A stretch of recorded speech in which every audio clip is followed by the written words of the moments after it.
I pull up, you know I be moving. Moving the floor and I'm cruising. The money I'm speaking is fluent. All of my business booming. Stacking my cash in abundance. Yo les postos, bienvenue dans cette nouvelle vidéo. Après la belle victoire du Paris Saint-Germain hier soir 4-0, on retiendra surtout l'après-match et la réaction du joueur qui est derrière moi, notamment qui s'est exprimé sur son avenir. C'est très intéressant les postos, on y reviendra plus tard dans la vidéo, mais on commence avec une mauvaise nouvelle pour Manchester City. Kevin De Bruyne absent entre 4 et 6 semaines, mauvaise nouvelle pour Manchester City. Sorti à l'heure de jeu mercredi lors de la victoire face à Aston Villa, match en retard comptant pour la première journée de Premier League. Kevin De Bruyne, 3 buts et 10 passes décisives en 17 matchs de championnat, se plaignait de la cheville. Le Belge de 29 ans va manquer entre 4 et 6 semaines de compétition, vient de déclarer Pep Guardiola. Très mauvaise nouvelle pour Manchester City. On sait les difficultés qu'a City en Ligue des Champions. On va pas se mentir, Kevin De Bruyne est actuellement l'un des meilleurs milieux au monde à l'heure actuelle. On sait que City a de grosses difficultés en Ligue des Champions. Si en plus leur meilleur joueur et milieu est absent, ça risque d'être un peu plus compliqué pour Manchester City. Mais en tout cas, De Bruyne out pour les huitièmes de finale, que ce soit à l'aller ou au retour. On enchaîne avec le mercato, les postos, et on va parler du Real Madrid. Le Real veut envoyer Martin Odegaard à Arsenal, désireux de quitter le Real Madrid, où Zinedine Zidane lui accorde jusqu'à présent peu de temps de jeu. Martin Odegaard avait une préférence pour la Real Sociedad, mais la loi du mercato, la loi implacable des transferts, devrait l'envoyer finalement du côté d'Arsenal pour un prêt de 6 mois. Donc voilà, donc le Real Madrid, c'est dommage. Je pense que ce milieu de terrain vraiment a déjà traversé beaucoup d'épreuves dans sa carrière. Il a été recruté à 16 ans par le Real Madrid, puis envoyé aux Pays-Bas, puis envoyé à la Real Sociedad, où vraiment hier il a fait une très très grosse saison. Mais voilà, le Real Madrid ne l'entend pas de cette oreille, car la Real Sociedad avait la volonté de conserver le joueur en prêt pour une saison supplémentaire, ou même d'inclure une option d'achat. La Casablanca ne veut pas en entendre parler, puisqu'elle croit toujours en la capacité d'Odegaard de s'imposer sur le long terme. On peut aussi penser que le Real ne veut pas renforcer une équipe qui réalise une bonne saison à l'heure actuelle de Liga. La Real Sociedad est 6e. Si l'Ajax est venu se renseigner dernièrement pour un prêt sec jusqu'à la fin de la saison, le journal AS assure que le Real Madrid penche clairement pour un prêt de 6 mois. Sec aussi, Arsenal, qui en a également formulé la demande. Les agents d'Odegaard pousseraient aussi vers cette destination, contrairement aux souhaits du joueur. Arsenal se retrouve donc propulsé grand favori pour accueillir et relancer Martin Odegaard. Un autre joueur voudrait aussi quitter le navire madrilène, c'est Raphaël Varane, les postos. Donc voilà, Raphaël Varane souhaiterait quitter le Real Madrid. Arrivé en 2011 au Real, le défenseur central français pourrait quitter la Casablanca avant la fin de son contrat, une décision qui s'expliquerait par plusieurs facteurs. Donc voilà, Raphaël Varane s'estime à la fin d'un cycle au Real Madrid. Pour le Real Madrid, le chantier s'annonce colossal en charnière centrale l'été prochain, entre potentiel départ de Sergio Ramos et Raphaël Varane et la probable arrivée de David Alaba. Les pensionnaires de Bernabéu s'apprêtent à vivre un été bouillant. Sous contrat jusqu'en 2022, le Français incarnerait une belle opportunité sur le plan économique. Son départ permettrait au Real de renflouer ses caisses dans un contexte financier délicat. Empêcher un départ du natif de Lille l'été prochain ressemblerait fort à un risque inconsidéré. Le natif de Lens, excusez-moi, pour les dirigeants madrilènes. En effet, l'intéressé pourrait quitter le Real libre de tout contrat l'année prochaine sans rapporter le moindre centime. Au bord du précipice, Florentino Pérez osera-t-il jouer avec le feu? Le suspense reste entier. On sait que le Real est en très grosse difficulté financière. Voilà, avec le nouveau projet Bernabéu qui va arriver. Il y a encore beaucoup de joueurs qui sont sous contrat et qui vont avoir du mal à se débarrasser. On en reviendra plus tard dans la vidéo en vous expliquant pourquoi ça risque d'être compliqué de recruter les joueurs que veut le Real depuis maintenant des années. Pour le coach, donc mauvaise nouvelle déjà pour Zidane parce qu'il a attrapé le Covid. On lui souhaite un bon rétablissement. Et surtout, il est sur la sellette. Donc c'est le 8e de finale de Ligue des Champions qui sera un peu son jugement. Florentino Pérez aurait déjà trouvé son remplaçant. La rumeur qui est partie d'Argentine avant d'être reprise dans la capitale espagnole indique que Florentino Pérez, président de la Casablanca, rêve que l'actuel entraîneur de River Plate, Marcelo Gallardo, ancien parisien aussi, ce serait un rêve de Florentino Pérez de l'asseoir sur le banc, qui serait vacant après un éventuel départ de Zinedine Zidane. ESPN Argentina précise néanmoins qu'il n'y a pas encore eu de communication entre les deux clubs. El Muneco a un contrat jusqu'en décembre 2021 avec River Plate, mais n'a pas encore défini son avenir au sein du club de Buenos Aires. Donc voilà, Marcelo Gallardo au Real Madrid, je ne sais pas ce que ça pourrait donner. Il devrait décider de son futur avec ses dirigeants dans les 2 prochaines semaines. Mais voilà, apparemment, Florentino Pérez met Marcelo Gallardo en tête de la shortlist pour les éventuels remplaçants de Zinedine Zidane.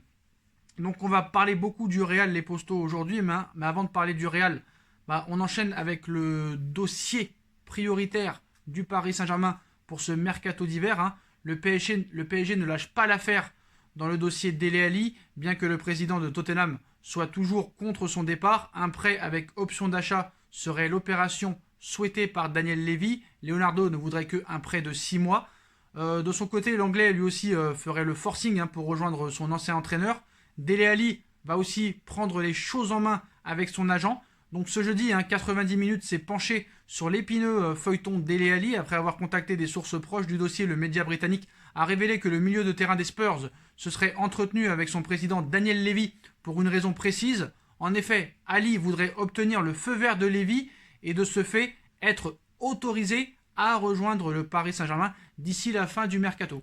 Pour ce faire, Dele Alli aurait demandé à son président de ne pas bloquer son départ. De son côté, la position de Daniel Levy serait toujours la même. Ayant foi en Dele Alli, son éventuel départ ne lui plairait guère, mais ce serait la volonté première du Paris Saint-Germain dans cette opération qui refroidirait considérablement le président Levy à donner son aval pour un prêt. Donc les négociations sont retardées à cause d'une option d'achat, alors que José Mourinho et que l'ensemble de la direction des Spurs serait ouvert à l'idée de voir Dele Alli partir en prêt. Des sources auraient affirmé à 90 minutes que les discussions auraient été retardées en raison du souhait de Leonardo et de la direction sportive du Paris Saint-Germain d'inclure peut-être une option d'achat dans la proposition de prêt, mais pas obligatoire. En l'état, le PSG privilégierait un prêt longue durée, soit 18 mois, afin de définitivement mettre la main sur Dele Alli à l'été 2022. Le fait de ne plus pouvoir compter sur Ali à l'avenir ne serait pas du goût du président de Tottenham. L'obstacle Daniel Levy devrait donc être difficile à contourner pour le Paris Saint-Germain. Il reste 9 jours. Vraiment, tout est possible dans ce dossier. Avant de passer à l'information principale de la vidéo, on va parler maintenant de Léo Messi. Donc Léo Messi au Paris Saint-Germain, ça en parle maintenant depuis plusieurs mois. Alors que selon les médias catalans, le Barça se serait indigné des déclarations de Leonardo au sujet de Messi. Le club de la capitale pourrait avoir livré une réponse tout en subtilité, on va dire. Le PSG ne se laissera pas impressionner. Voilà, hasard ou pas, le PSG a dépêché jeudi en conférence de presse le milieu argentin Leandro Paredes, réputé proche de Léo Messi. Est-ce un signe Le joueur a fatalement été interrogé sur le sujet et sa réponse ne s'est pas fait attendre. N'importe qui aimerait avoir Léo Messi dans son équipe. C'est au club et à Leonardo et au président de le convaincre de venir chez nous. La décision appartient à Léo Messi aussi. Mais bien sûr que ce serait génial d'avoir un joueur comme lui dans notre équipe. Si le PSG avait voulu répondre au FC Barcelone, il n'aurait pas fait mieux. Voilà. Il n'aurait pas agi autrement. Ils ont fait exprès de mettre Leandro Paredes en conférence de presse. Ils savaient que les questions allaient lui être posées. Donc Paris maintient la pression sur Lionel Messi. On en vient tout naturellement au dossier Kylian Mbappé. Et je ne sais pas si vous êtes au courant, mais Kylian a enfin parlé sur son avenir. Il s'est enfin exprimé sur un éventuel départ ou une éventuelle prolongation. Donc il a très bien fait le jeu des médias, moi je trouve. Et vraiment, quand on décrypte ce qu'il a dit réellement, on peut se poser beaucoup de questions. C'est pour ça qu'après, il faudra donner des arguments. Il a été très clair, entre autres. Mon avenir, on discute avec le club. Je suis en réflexion. Si je signe, c'est pour m'investir à long terme. Je me sens bien ici, il faudra bientôt faire un choix. Si je signe, c'est pour rester. C'est pour cela qu'il y a une réflexion. Donc voilà, c'est très clair. On parle plus d'une prolongation. On part plus vers une prolongation qu'un départ. Le Real Madrid n'aura pas les moyens cet été pour faire Kylian Mbappé. Voilà. À l'heure actuelle, le Real Madrid n'a pas les moyens financiers nécessaires pour financer le transfert de Kylian Mbappé. À Doha, c'est très simple. On s'en fout de la fin de contrat. Dans un an, ce sera minimum 200 millions d'euros. Voilà. Donc, alors je vais vous dire la vérité. Le PSG envisage de vendre Mbappé cet été, si bien sûr un club est prêt à mettre 200 millions d'euros. Malheureusement, ce ne sera pas le cas. Donc le Paris Saint-Germain n'est pas fou. Il est très au courant des situations financières des plus grands clubs européens. Mais le PSG commencerait à envisager la vente de Kylian Mbappé. Le PSG quand même va tenter de prolonger Kylian. C'est du moins la version la plus souvent attendue. Sauf qu'en interne, la question d'une vente de Kylian Mbappé lors de la prochaine intersaison est clairement évoquée. Donc voilà, ça fait jaser. Mais vendre Mbappé serait peut-être le meilleur moyen d'assainir les comptes et de peser sur le mercato estival. Donc Leonardo, c'est surtout qu'il doit vendre pour mettre les comptes du club francilien à l'équilibre. Chose rendue très compliquée dans le contexte actuel. Les habituels joueurs cités pour ramener des derniers ne devraient pas encore déclencher des offres mirobolantes. De Gueye à Diallo, en passant par Paredes, qui pour moi est irréprochable, Kerrer. Dès lors, l'hypothèse d'une vente de Kylian Mbappé devient plus crédible. C'est ce qu'assure l'équipe ce vendredi. Il est expliqué qu'au sein du club parisien, le scénario d'une vente de Kylian Mbappé cet été contre un très gros chèque commence à être envisagé. Jusqu'à présent, une telle envie n'avait jamais filtré. Au contraire, c'est bien l'optique d'une prolongation qui occupe les dirigeants parisiens à l'heure actuelle en priorité. Mais pour redresser les comptes et pourquoi pas s'offrir un mercato estival de qualité, le PSG pourrait donc finalement peut-être accepter de céder sa star française au plus offrant. Ça s'annonce chaud, mais le Paris Saint-Germain, Doha, QSI savent très bien que personne ne mettra 200 millions d'euros sur Kylian Mbappé, surtout dans le contexte actuel, et surtout que le Real aura besoin d'un défenseur central, voire de deux, d'un milieu de terrain. Donc il y a d'autres priorités au Real. Mbappé est très jeune, a encore 22 ans, donc je pense que Mbappé prolongera. Je pense qu'il prolongera de 2 ou 3 ans, pas plus. Surtout que il sait très bien qu'il y a d'autres clubs qui sont intéressés. Liverpool est grandement aussi intéressé. Donc voilà, c'est simple. En ce moment, c'est vrai qu'il est en plein doute concernant son avenir au PSG.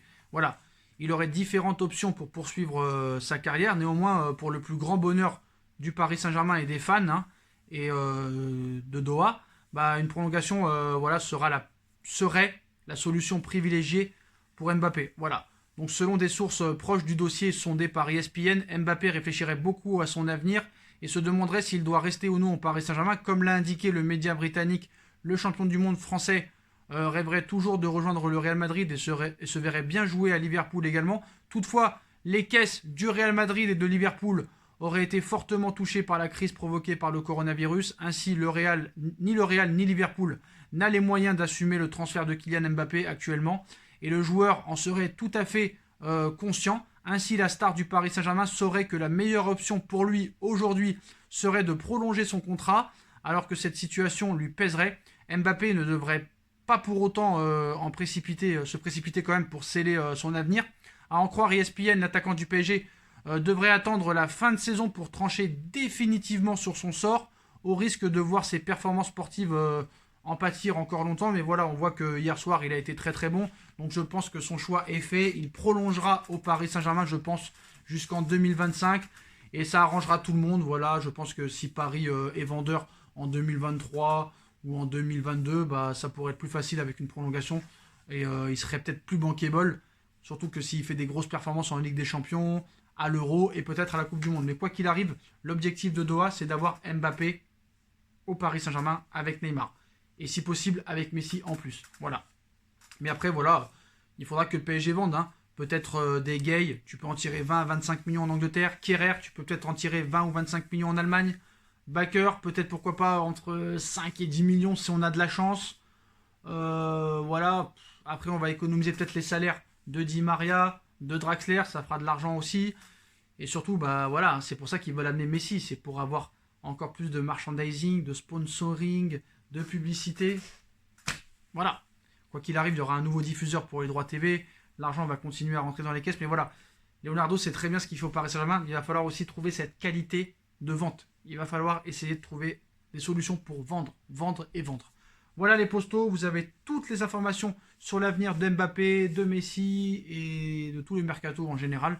Dites-moi en commentaire ce que vous en avez pensé, les postos. Je compte sur vous pour bombarder la barre de like. On like, on partage, on commente, on s'abonne, on active la petite cloche pour être tenu au courant des vidéos qui vont sortir. On me rejoint sur mes différents réseaux sociaux. La cagnotte PayPal est toujours disponible en lien en description. Ma deuxième chaîne, No Feeling. Vous connaissez comment ça marche, tout est en lien en vidéo, les postos. Tout est en lien en description, excusez-moi les postos. Il est un peu tôt. Voilà. Et on se retrouve très vite pour une nouvelle vidéo, les postos. Tchuss!